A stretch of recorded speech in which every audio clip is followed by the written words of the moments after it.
Hola, hoy vamos a ver el gobierno de Alberto Fujimori. Este se caracterizó por la reducción de la inflación, la derrota del terrorismo y los innumerables actos de corrupción que fueron exhibidos a través de los Vladivideos, desencadenando así su derrota.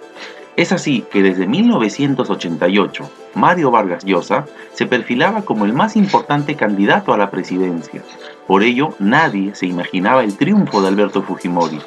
Recién en marzo de 1990, su nombre empezó a considerarse como probable vencedor de la contienda.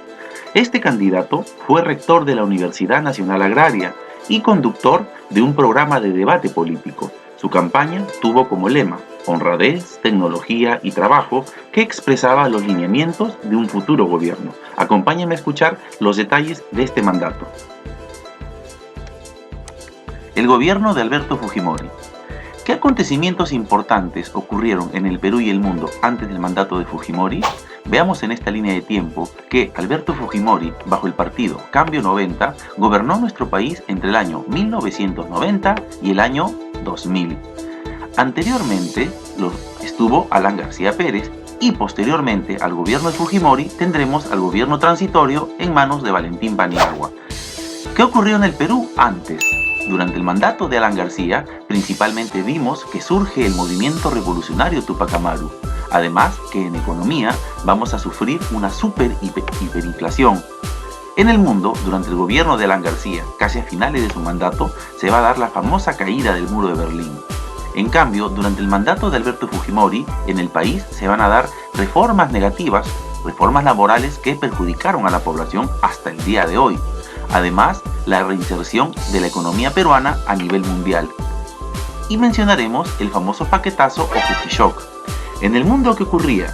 La reunificación de Alemania.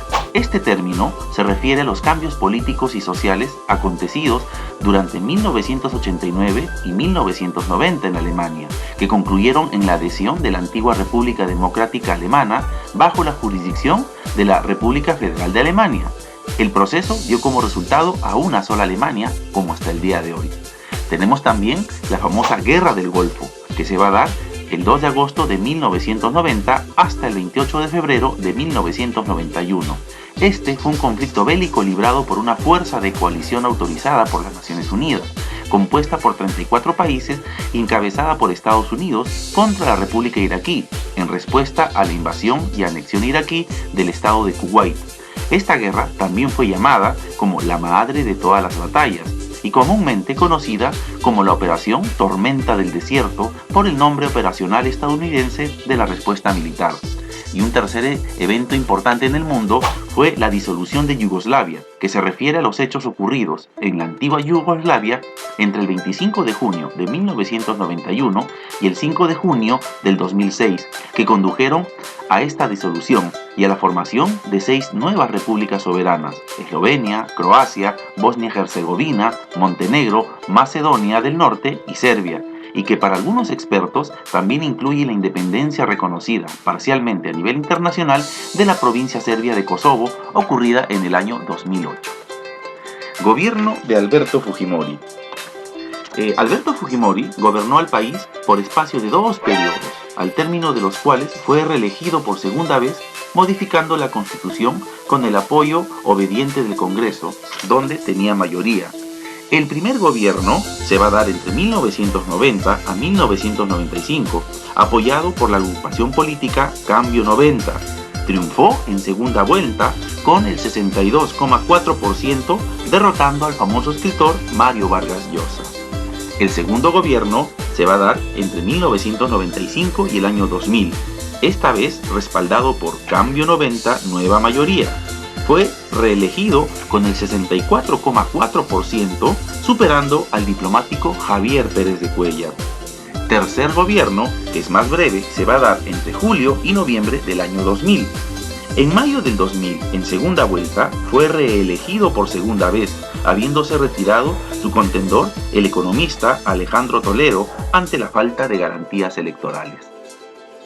Tras manifestaciones de rechazo a la reelección, revelación de venta de armas a las guerrillas colombianas y el descubrimiento de actos de corrupción y otros, obligó al mandatario a convocar a nuevas elecciones generales Para abril del 2001, nuevos acontecimientos precipitaron su caída, pretextando viajar a Brunei a una conferencia de presidentes a la cuenca del Pacífico.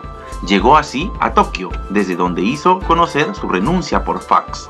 El Congreso no lo aceptó y declaró la vacancia de la presidencia por incapacidad moral.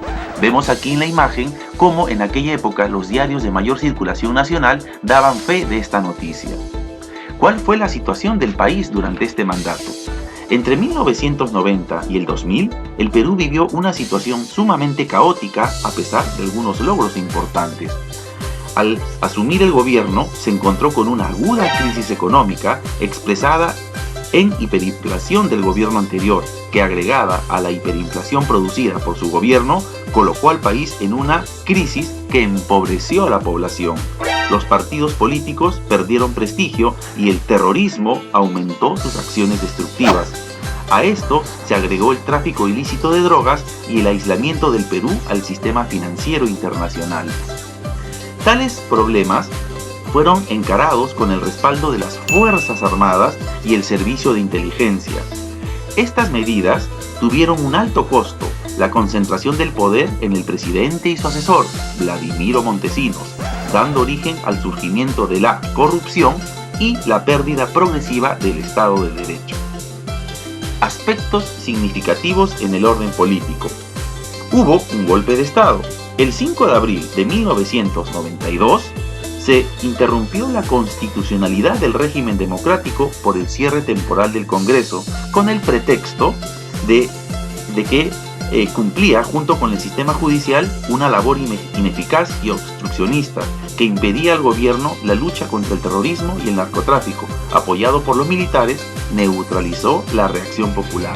Como presidente de la República, he constatado directamente todas estas anomalías y me he sentido en la responsabilidad de asumir una actitud de excepción para procurar acelerar el proceso de esta reconstrucción nacional, por lo que he decidido tomar las siguientes trascendentales medidas. Primero, disolver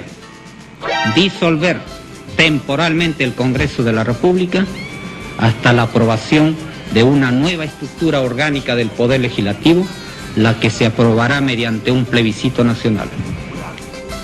Tenemos la convocatoria al Congreso Constituyente. Debido a la presión internacional, el gobierno convocó a elecciones para dirigir al Congreso Constituyente Democrático en 1993, conformado por 80 representantes.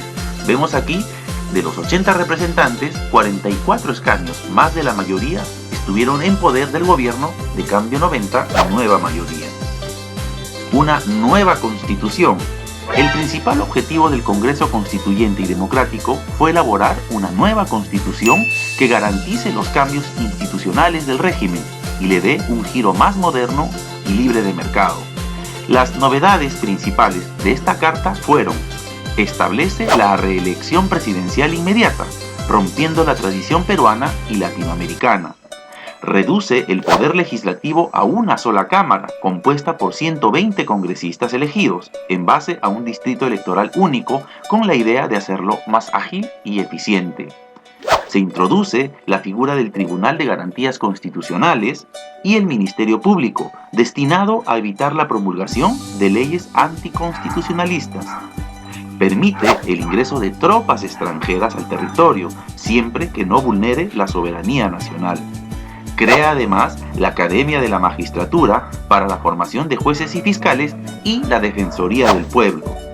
Reestructura además el sistema electoral, dividiéndolo en Jurado Nacional de Elecciones y la Oficina Nacional de Procesos Electorales y el Registro Nacional de Identificación y Estado Civil.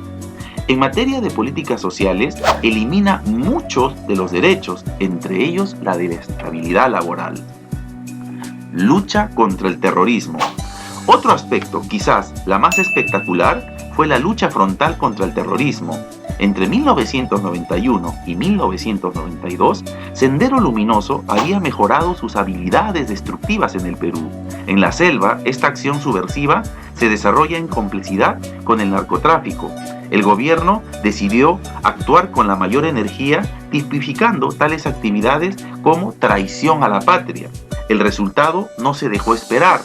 El 12 de septiembre de 1992, Abimael Guzmán fue capturado por la Policía Nacional y sentenciado a cadena perpetua, confinándosele en la base naval del Callao. Meses antes corrió igual suerte Víctor Polay Campos, el líder del grupo emerretista Tupac Amaru. Desarticulado ambos grupos genocidas, aunque a costa de la violación de derechos humanos, el descabezamiento de ambos grupos fortaleció la imagen política de Fujimori. Otro evento importante en el orden político fue la toma de la Embajada de Japón. Un hecho terrible que no se puede dejar de mencionar es la toma de la Embajada de Japón en 1996, un 17 de diciembre, en el momento en el que centenares de invitados importantes celebraban el onomástico del emperador Akihito y el comando emerretista que se creía extinguido, dirigido por Héctor Serpa Cartolini, tomó por sorpresa a la opinión pública peruana y mundial. Luego de 126 días de cautiverio y agotadas las vías de negociación pacífica, un comando del ejército incursionó a la residencia por un túnel cavado secretamente y rescató a los 72 rehenes. En el acto murieron 14 guerrilleros, un rehén y 2 militares. Fue la exitosa Operación Chavín de Guanta. Por última vez, el presidente recibió el respaldo popular. La destitución de los miembros del Tribunal de Garantías Constitucionales. Al amparo de esta recuperación, el Congreso aprobó en 1997 acusación constitucional contra los miembros del Tribunal de Garantías Constitucionales y los destituyó de sus cargos. La razón era que tales magistrados habían declarado inaplicable, con argumentos jurídicos y políticos, la ley de interpretación auténtica, promulgada el año anterior, con el ánimo de buscar la segunda reelección de Fujimori en el año 2000. Otro aspecto importante fue el arreglo de fronteras, principalmente con los países de Ecuador y Chile. Veamos qué ocurrió con Ecuador. El problema fronterizo con Ecuador se da a partir de 1995, ya que una patrulla peruana fue atacada desde un helicóptero ecuatoriano cerca al río Cenepa.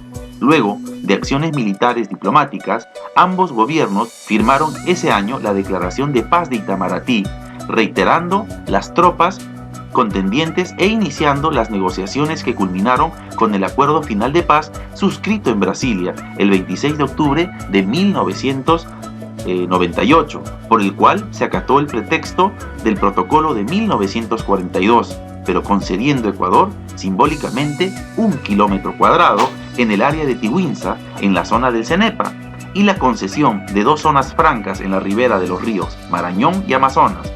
Los pobladores de Iquitos y otros puntos del país, en señal de disconformidad, realizaron manifestaciones de desaprobación.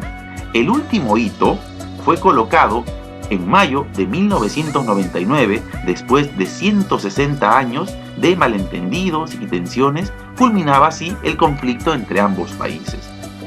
Problema fronterizo con Chile. La demarcación territorial anterior se complementó con el acta de ejecución del Tratado de 1929 firmado entre Perú y Chile en noviembre de 1999. De acuerdo a este documento, Chile entregaría dentro de 90 días el malecón de desembarco, la estación del ferrocarril y un local para la oficina de aduanas en Arica, a fin de solucionar el enclaustramiento de Tacna.